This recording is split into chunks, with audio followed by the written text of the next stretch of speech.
Welcome back. Today we'll be starting Chapter 7, and I'll say from the outset that this chapter will be broken up into two parts because it is long and a bit hard to follow. There are parts in here which make sense to Catholics and not Protestants, and there's stuff in here that makes sense to no one at all. Paul moves around from topic to topic quite a bit, and in one instance I'll be bringing a couple verses forward to better consolidate Paul's thoughts on a matter. In this chapter, Paul will be discussing celibacy and marriage. And before we begin, I have to note something about the difficulty which translators have with these passages. In Greek, the words for woman and wife are the same word. Same goes for the Greek word for husband and man. Later on, we'll see how one Greek word can mean virgin, young woman, and also betrothed woman. Because of limitations of the original language, you'll see some differences in the various translations, with each one having to decide how much they want to infer Paul's original intent. I don't think that this process really changes the teaching that's being relayed in this chapter, but it's something you'll notice as you read different versions. As we consider the text itself, I want to propose some background. It would seem that when Paul was actually with the Corinthians, he must have been talking up the value of celibacy. That's how Paul is, after all. He remains unmarried so he can fully devote himself to apostolic ministry, and he sees this as a preferable way of life for a Christian. But apparently the Corinthians were a bit confused by Paul's teaching, and they sent him a letter with follow-up questions. Alright, let's dive in. Now concerning the matters about which you wrote, it is good for a man not to have sexual relations with a woman, but because of the temptation to sexual immorality, each man should have his own wife and each woman her own husband. The husband should give to his wife her conjugal rights, and likewise the wife to her husband. For the wife does not have authority over her own body, but the husband does. Likewise, the husband does not have authority over his own body, but the wife does. Do not deprive one another, except perhaps by agreement for a limited time, that you may devote yourselves to prayer. But then come together again, so that Satan may not tempt you because of your lack of self-control. Now I say this as a concession, not a command. I wish that all were like myself, but each has his own gift from God, one of one kind and one of another. Let's pause here. If I was to break down this section into 3 points, it would be these.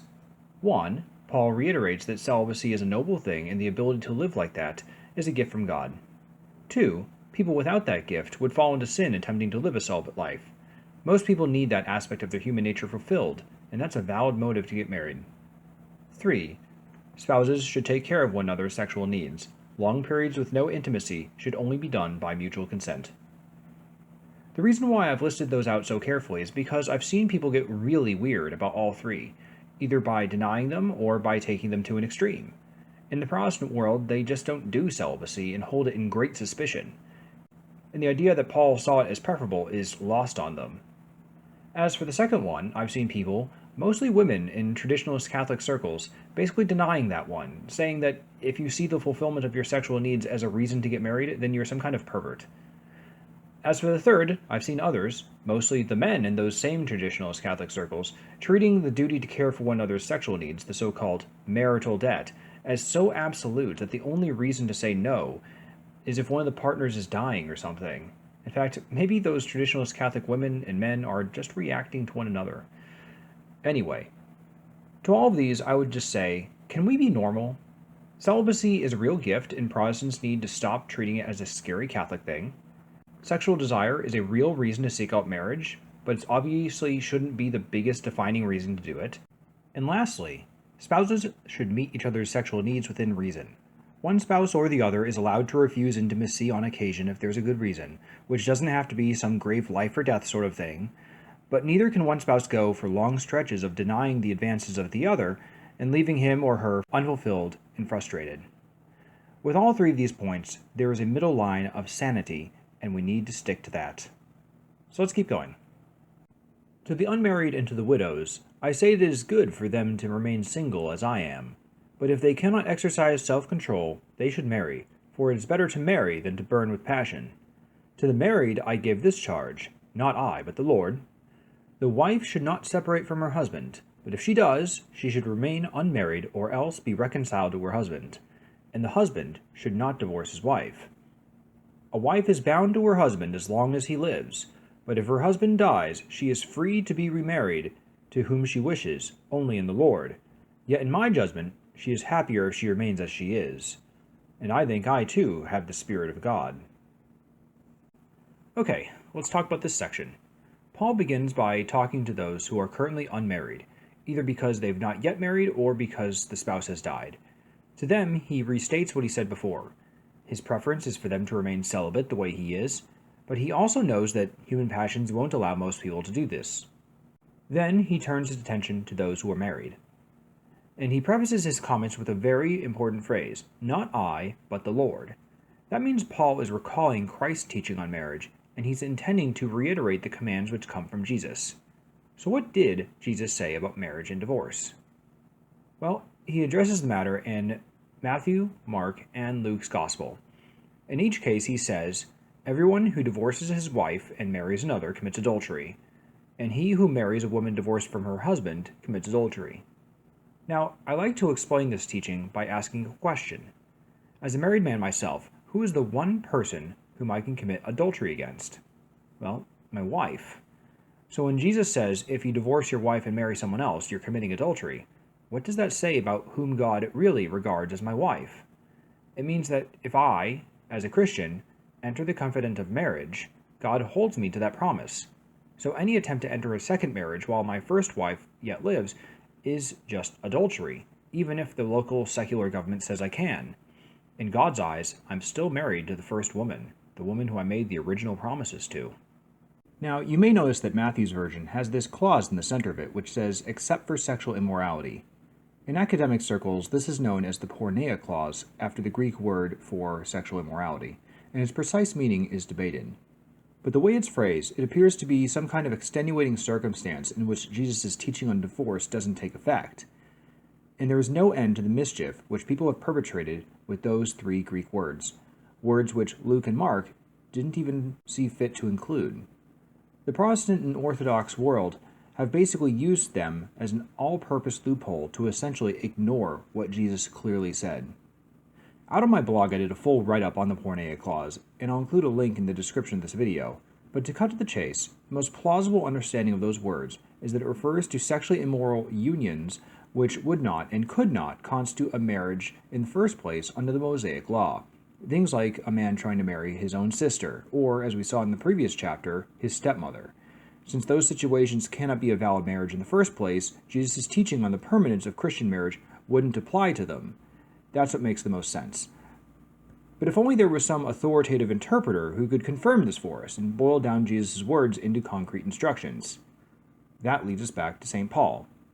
In this passage of 1 Corinthians, he gives us the definitive interpretation of Jesus' words.